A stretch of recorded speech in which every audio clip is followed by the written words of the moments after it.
Tres. Bueno, bienvenidos a todos a esta serie de tutoriales en los cuales vamos a repasar los aspectos más relevantes de algunos temas, ¿no? Este tutorial va a empezar con lo que es el tema de mediastinidad. Bueno, entonces, eh, para empezar, para entrar en contexto, vamos a primeramente a delimitar lo que es el mediastino, ¿cierto? Entonces,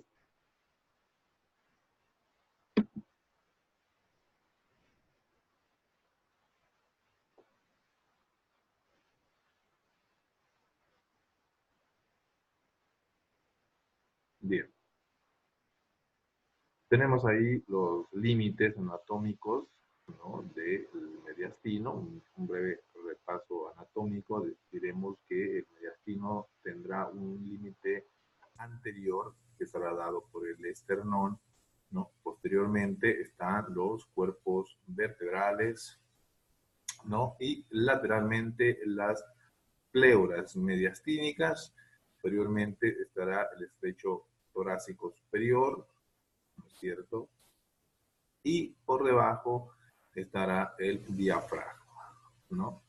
Entonces, estos son los espacios, pues el espacio, el mediastino es el espacio situado en el centro del tórax, ¿no? Que va a contener los siguientes órganos. Anteriormente, ¿no?, como dice acá, anterior, estará principalmente ocupado por la glándula tímica, ¿no?, por el timo. También algunos nódulos linfáticos, ¿no? La parte media estarán todos estos órganos, ¿no?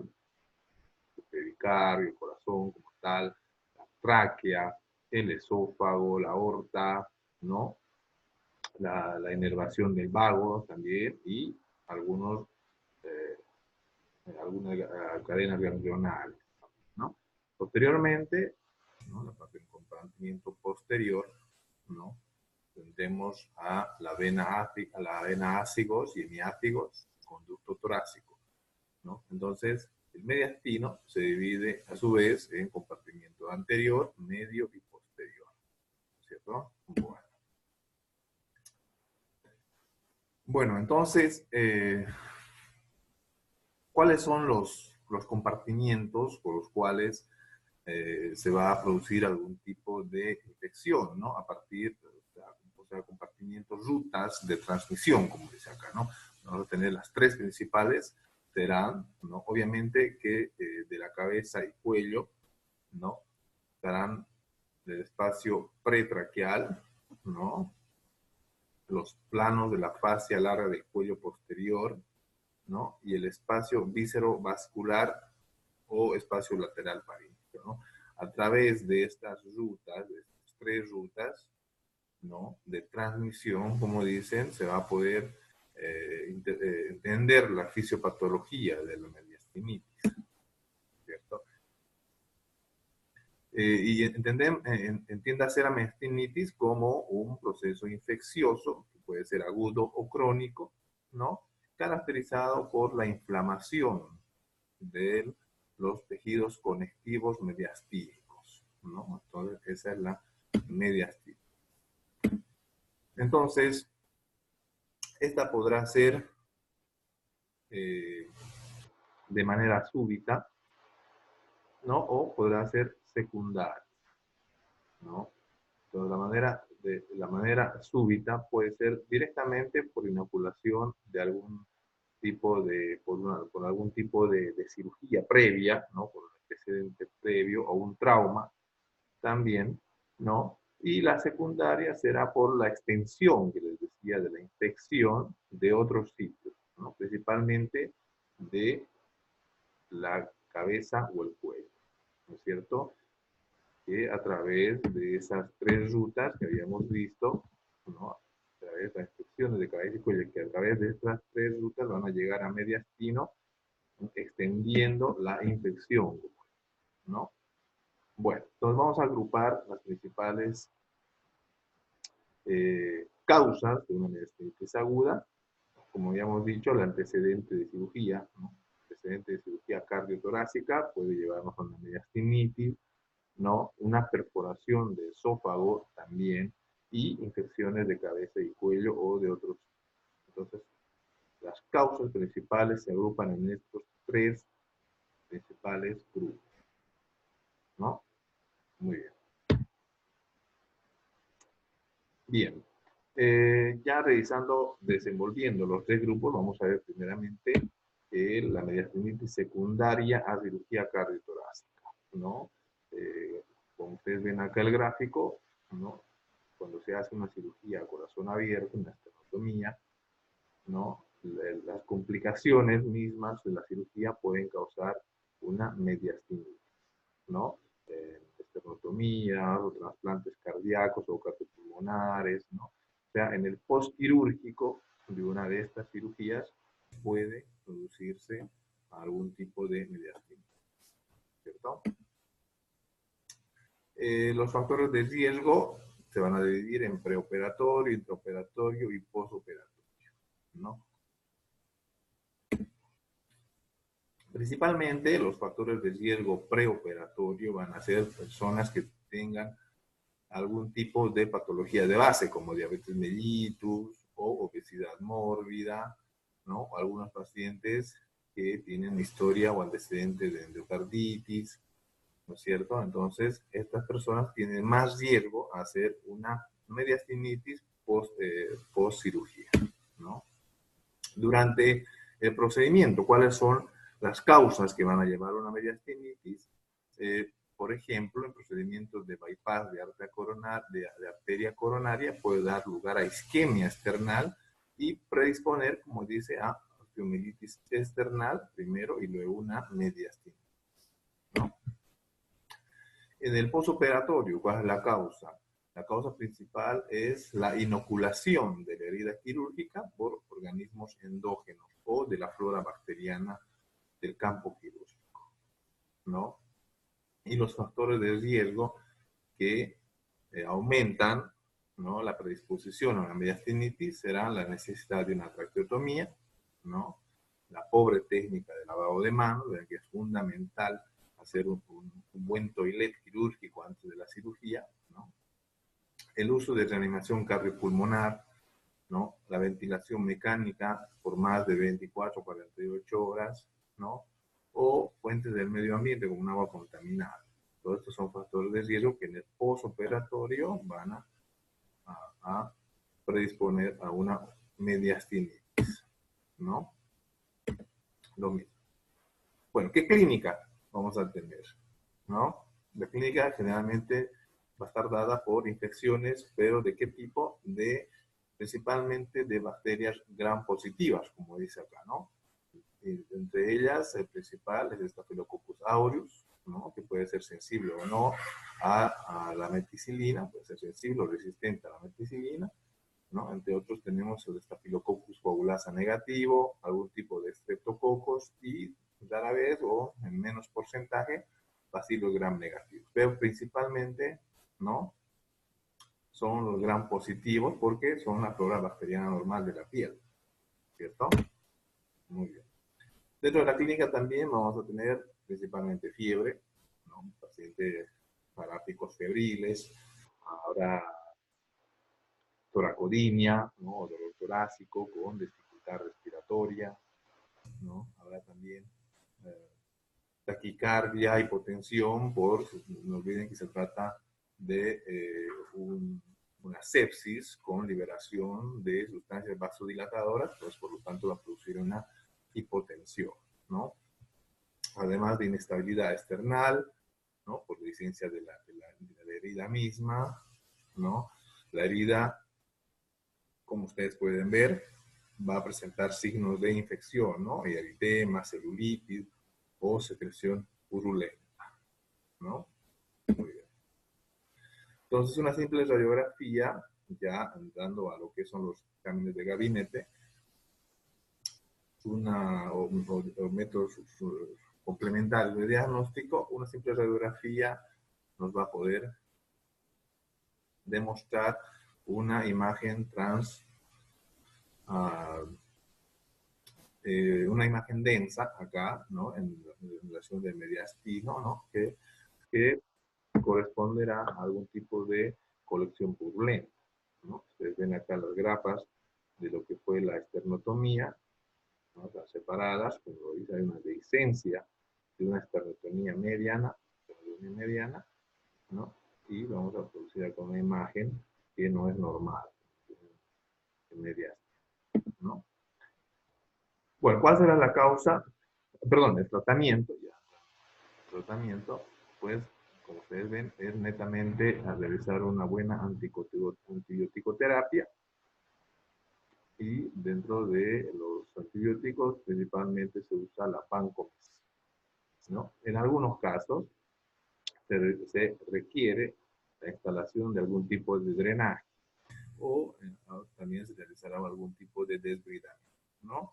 Las técnicas de drenaje pueden ser abiertas o cerradas, ¿no? En el caso de que sea una técnica abierta, consiste en el desbridamiento de todo el tejido infectado y pues, se deja abierta prácticamente la herida, ¿no? Las desventajas son que el paciente puede entrar en insuficiencia respiratoria debido a la falta de soporte mecánico, puede haber un retraso en la curación y el cierre de la herida, puede haber hemorragia de los vasos expuestos, ¿no? Entonces, eso cuando hacemos una técnica abierta de desbridamiento de la herida, ¿no? La herida quirúrgica.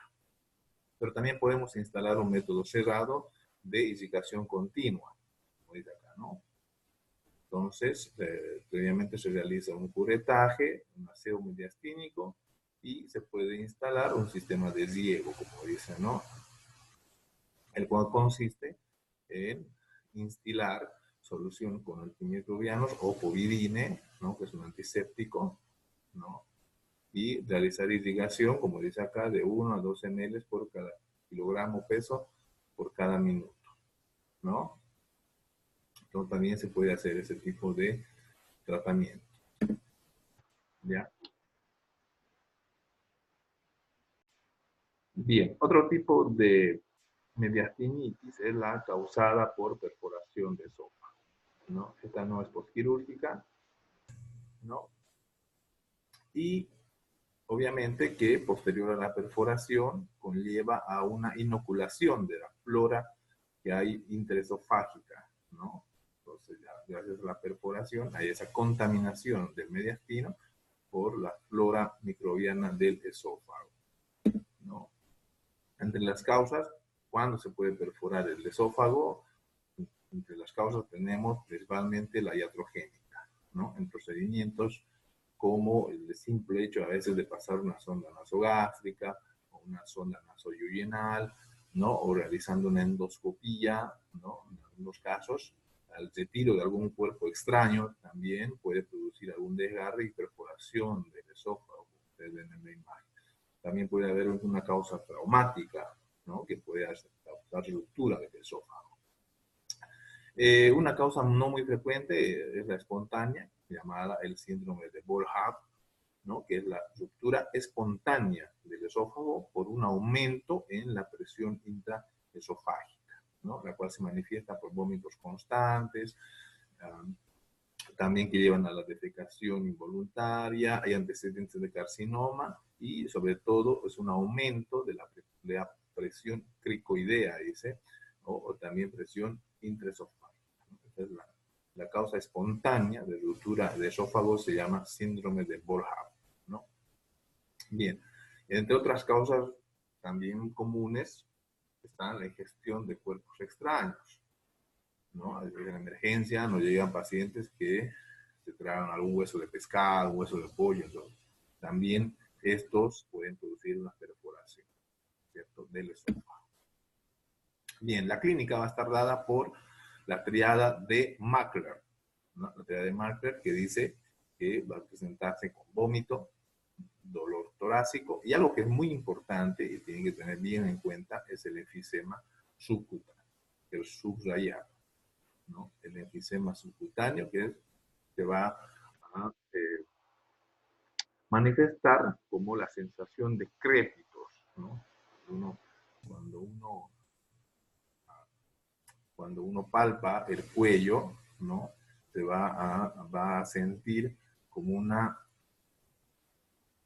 sensación aquí, ¿no? De crépito de todo el cuello, ¿no? Entonces, ese es un enfisema subcutáneo, ¿no? Entonces, la perforación esofágica se va a presentar por la triada de Mackler, ¿no? Vómito, dolor torácico y algo importante, el enfisema subcutáneo en casi todo el cuello, ¿no? La sensación de crépito a la palpación, ¿ok? Bueno.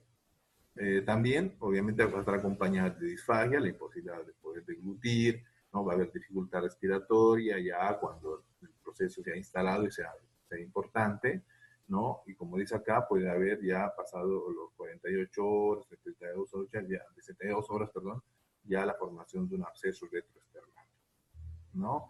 O interescapular o subsifoideo. Bueno. Entonces, el diagnóstico va a ser principalmente clínico, el antecedente de alguna endoscopía o algún cuerpo extraño en el esófago va a ser fundamental eso, ¿no? Y podemos ayudarnos de un esofagograma, ¿no? Que no es otra cosa que una radiografía con contraste por vía oral, ¿no? Entonces, ustedes ven acá, va a haber una opacificación del árbol bronquial que normalmente no debería haber, ¿no? Como ustedes ven, ¿no? El contraste prácticamente está dibujando el árbol bronquial, principalmente en los lóbulos inferiores, ¿no? Va a haber un ensanchamiento de este mediastino, como ustedes ven, va a haber neumomediastino y lo que les decía la triada de Mackler, enfisema. Es importante los hallazgos en un esofagograma, en perforación de esófago, ¿no? Esta, por ejemplo, es una tomografía de un síndrome de Boerhaave, que habíamos dicho que la ruptura espontánea de ese esófago, ¿no? Y como ustedes ven, va a producir un aire, la presencia de aire en el mediastino posterior, que está indicando acá, lo que normalmente no hay, ¿no es cierto? Va a haber un engrosamiento de la pared de todo el esófago, ¿no? Y un derrame pleural bilateral, como ven acá, un derrame, ¿no? Bien, el tratamiento será obviamente medidas de soporte vital, hidratación, ¿no? Si el paciente amerita intubación o no, sabemos que es un proceso más avanzado, ya va a necesitar cuidados intermedios, ¿no? Algo que es fundamental va a ser la antibioticoterapia de amplio espectro, ¿no? Y como se trata de una perforación, se tendrá que hacer en algún momento una toracotomía o una cervicotomía también, dependiendo a qué altura ha sido la lesión, la perforación del esófago, ¿no? Entonces, ese es el tratamiento quirúrgico en todo caso, ¿no? También se podrá instalar algún tipo de drenaje cervical, esto preferentemente antes de las 24 o 36 horas de la perforación. ¿Por qué? Porque pasado este tiempo ya se va a tener algún tipo ya de absceso, ¿no? Entonces, para evitar eso, se hace la colocación de un drenaje antes de las 24 horas de la perforación, ¿no? Cuando ya la mediastinitis está consolidada, pues tendrá que hacer un debridamiento de todo el mediastino y también de los espacios pleurales, ¿no? Entonces, el tratamiento, como ustedes ven, es una combinación de antibiótico-terapia y cirugía, ¿no? Bien, otro aspecto fundamental y muy frecuente en nuestro medio también es la mediastinitis secundaria a infección del cuello, ¿no? Y principalmente, como ustedes ven acá en la fotografía, se debe a procesos dentarios, ¿no? Abscesos alveolares, ¿no? Algunas caries, algunas muelas que uno no resuelve y esas se dejan por el tiempo y estas van a producir la mediastinitis, ¿no? Como dice acá, infecciones odontológicas y también de faringe, ¿por qué no? Que van a ser agresivas por la, por la flora abundante que hay pues en la cavidad oral, ¿no? ¿No? Entonces, la principal infección, dice, es la angina de Ludwig, ¿no? Que es la infección del segundo o tercer molar inferior, que involucra los espacios sublingual, como se viene acá, y maxilar, y submaxilar, ¿no? Entonces, importante la angina de Ludwig como, como primer paso para el desarrollo de una mediastinitis. Como ustedes ven acá, ya se está instalando este exceso, miren, bastante grande, ¿no? Es un primer paso para la formación de una mediastinitis después, ¿no? ¿Cuál va a ser la fisiopatología? Recordemos, se había dicho que hay compartimientos que llegan hasta mediastino. Entre ellos está el espacio faríngeo lateral, ¿no? O el retrofaríngeo también, que a través de estos espacios van a llegar a mediastino. La infección, que generalmente empezó por una muela mal curada, qué sé yo, dejada, va a empezar como un absceso, como ustedes ven acá, ¿no? Y luego desciende hasta mediastino, ¿no? Las causas, como le vuelvo a repetir, la infección del espacio lateral faríngeo o, perdón, parótidas, los amígdalas y también algunas otitis pueden también desencadenar algún tipo de mediastinitis, ¿no? Las infecciones del espacio retrofaríngeo, ya hemos hablado, también del espacio lateral, ¿no? Van a producir esta mediastinitis, ¿no? Algunas complicaciones quirúrgicas también de tiroides o de tráquea pueden producir un mediastino o una mediastinitis anterior o del espacio pretraqueal, ¿no? Muy bien. Algunas otras causas no muy frecuentes son la neumonía, la osteomielitis de costilla, de clavícula, de esternón, de vértebras, algunas pancreatitis también pueden producir algún tipo de mediastinitis, ¿no? La presentación mediastínica se establece, dice, en las primeras 48 horas, ¿no? De la infección orofaríngea. O sea, una vez desencadenado el cuadro, a las 48 horas el paciente va a referir fiebre, dolor mandibular o cervical. Nos recordemos que ahí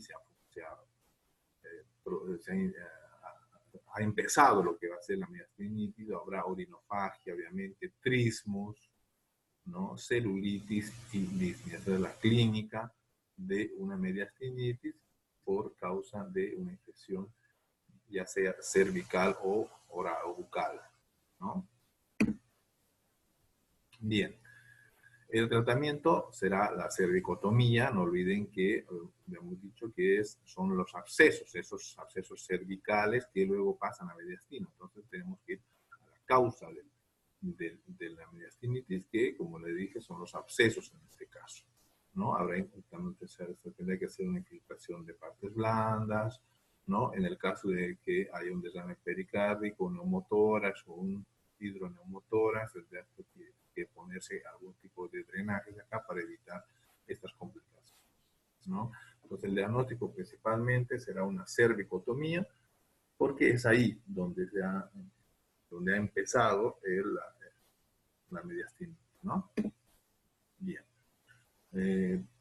Obviamente, como se trata de un proceso infeccioso, entonces se darán medidas de soporte, cuidados intermedios, también antibioticoterapia de amplio espectro, como dice, contra principalmente bacterias anaerobias, ¿no? Porque estamos hablando de la flora microbiana oral, ¿no es cierto?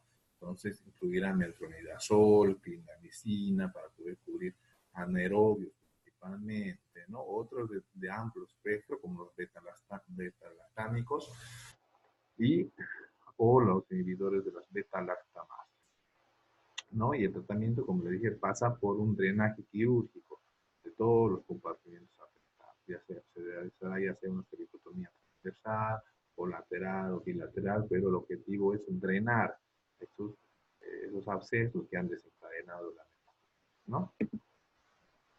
En algunos casos se debe hacer profilaxis, ya con cefazolina principalmente o cefalosporinas de segunda generación, como la cefuroxima, ¿no? O vancomicina si se tiene disponibilidad de la vacuna, ¿no? Esto es profilaxis, cuando cuando no se ha instalado una mediastinitis y hay que drenar un absceso cervical, se puede dar uno de estos antibióticos para evitar a llegar a una mediastinitis posteriormente, ¿no? Muy bien. Las complicaciones y pronósticos, ¿no? Esto va a ser conforme a la diseminación de la infección, ¿no? Pues esa infección puede llegar hasta el espacio pericárdico, al pleural o incluso hasta el peritoneo, ¿no? Entonces podrá dar alguna peritonitis también, ¿no? O complicaciones después, una osteomielitis external, por ejemplo, ¿no? Entonces, es importante, como ustedes ven, tratar los abscesos cervicales en su momento, ¿cierto? Porque una de las complicaciones muy agresiva y difícil de manejar son las medias. Bien, ya para terminar también tendremos una mediastinitis crónica, ¿no? Las que hemos revisado hasta el momento son las agudas, ¿no? Y las crónicas generalmente se producen por procesos ya muy duraderos en el tiempo, ¿no? Y principalmente por infiltración del tejido inflamatorio, como dice acá, ¿no? Se caracteriza por una invasión, una compresión de un infiltrado inflamatorio que envuelve a todos los órganos y estructuras ganglionares y vasculares y nerviosas del mediastino, ¿no? Entonces, principalmente es una mediastinitis granulomatosa, ¿no? Bien. Y que está causada principalmente por un tipo de germen que se llama histoplasma capsulatum, dentro de las principales etiologías. Entre otras también, nuestro medio, a veces la tuberculosis, ¿no? O la sífilis no curadas pueden producir también algún tipo de mediastinitis. ¿Sí? Bien, generalmente estas, como solamente, como solamente afectan, como dice el concepto, como solamente afecta a los ganglios, a los vasos y a los nervios del mediastino, generalmente es asintomático, ¿no? Pero cuando se instala ya una mediastinitis crónica agresiva, ya empezarán los signos de obstrucción principalmente de las estructuras que están dentro o cerca del mediastino, ¿no? Entonces, esa fibrosis, ¿no? Va a en algún momento producir una obstrucción y esto se va a repercutir en la clínica como una masa mediastínica, un síndrome de la vena cava superior, ¿no? Que se va a presentar con pletora yugular, ¿no? O sea, ingurgitación yugular, edema de la cara, del cuello, de la espalda, o sea, una obstrucción, hay una obstrucción a nivel de la vena cava superior, ¿no es cierto? Entonces va a ser la principal clínica de una mediastinitis crónica, ¿no?